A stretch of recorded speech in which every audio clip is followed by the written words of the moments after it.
రాష్ట్ర ప్రభుత్వము ముఖ్యమంత్రి రేవంత్ రెడ్డి గారు బీసీల యొక్క డిమాండ్లను ఎక్కడ కూడా నెరవేర్చకుండా బీసీ ఉద్యమాన్ని నిర్వీర్యం చేసేటటువంటి కుట్రలు కుతంత్రాలు చేస్తూ అన్ని రాజకీయ పార్టీలు ఏకమైపోయి ఈ బీసీ రిజర్వేషన్లను ఏ విధంగా మరి బీసీలను ఏ విధంగా అన్యాయం చేయాలని చెప్పేసేటువంటి దృక్పథంతో ఈ రాజకీయ పార్టీలు ఆలోచన చేస్తూ ఉన్నాయి.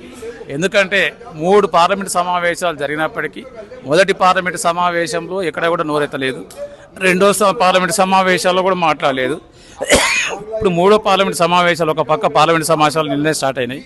ఈ తెలంగాణ రాష్ట్రం నుంచి 8 మంది పార్లమెంటు సభ్యులు ఉన్నారు, బీజేపీ నుంచి 8 మంది పార్లమెంటు సభ్యులు ఉన్నారు.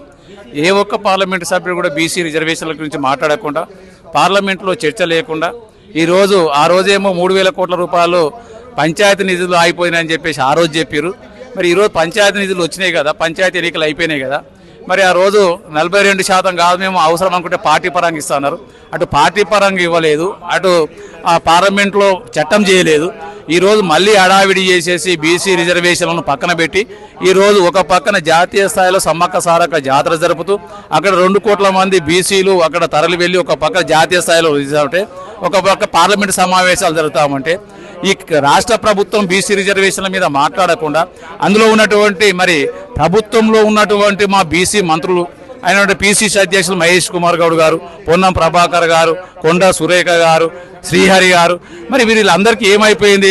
బీసీ రిజర్వేషన్లతోటనే స్థానిక ఎన్నికలు మున్సిపల్ ఎన్నికలు నిర్వహిస్తామన్నారు కదా. ఈ రోజు రిజర్వేషన్ లేకుండానే ఈరోజు స్థానిక ఎన్నికలు మున్సిపల్ ఎన్నికలు నిర్వహిస్తూ ఉంటే మీరు ఎందుకు మాట్లాడతలేరు? మీరు నోట్లకు ఎందుకు ప్లాస్టర్లు వేసుకొని కూర్చున్నారు? మిమ్మల్ని నీకు పదవులే ముఖ్యమా, మంత్రి పదవులే ముఖ్యమా? ఈరోజు ఈ పదవులతోటి ఈరోజు బీసీల గొంతు కోస్తా ఉంటే మీరు చూస్తూ ఈరోజు ఆ రోజు తెలంగాణ కోసం ఏ విధంగా అయితే పదవులు త్యాగం చేసేసి తెలంగాణ రాష్ట్ర సాధన కోసం కృషి చేసినటువంటి పొన్నం ప్రభాకర్ గారు ఆ రోజు మీరా కుమారి కాలు పట్టుకొని పార్లమెంట్లో తెలంగాణ బిల్లు కట్టమని చెప్పినటువంటి పొన్నం ప్రభాకర్ గారు మరి ఇలా బీసీ రిజర్వేషన్ల విషయంలో ఎందుకు నోరు మెదపట్లేదు, ఎందుకు బీసీ రిజర్వేషన్ల గురించి మాట్లాడట్లేదు చెప్పాల్సిన అవసరం ఉంది. కాబట్టి ఆ రోజు 42% ఇస్తామని చెప్పేసి 17% రిజర్వేషన్లు చేస్తే 52% గెలిచి చూపించినాం. ఇప్పుడు కూడా మున్సిపల్ ఎన్నికల లోపల మీరు ఎంత గట్టిగా గోడకు బాలేసి కొడితే రివర్స్లో వస్తుందో బీసీ రిజర్వేషన్ అలగగొట్టాలని చూస్తే మాత్రము 52 కాదు, ఈసారి 65% గెలిపి ఈ యొక్క రాజకీయ పార్టీలకు బుద్ధి చెప్తాం. 2028 వరకు వచ్చేది బీసీల శకం.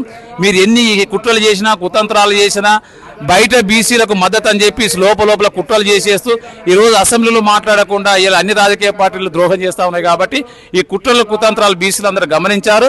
ఖచ్చితంగా మున్సిపల్లో 65% గెలుచుకుంటారు. నేను ఈ సందర్భంగా మహేష్ కుమార్ గౌడ్ గారికి విజ్ఞప్తి చేస్తా ఉన్నాను. పిసిసి అధ్యక్షులుగా మీరే ఉన్నారు కాబట్టి మీ యొక్క పార్టీ నుంచి జనాభా దామాష ప్రకారంగా 56% మున్సిపల్ ఎన్నికల్లో బీసీలకు టికెట్లు ఇవ్వాలని చెప్పేసి విజ్ఞప్తి చేస్తా ఉన్నాము.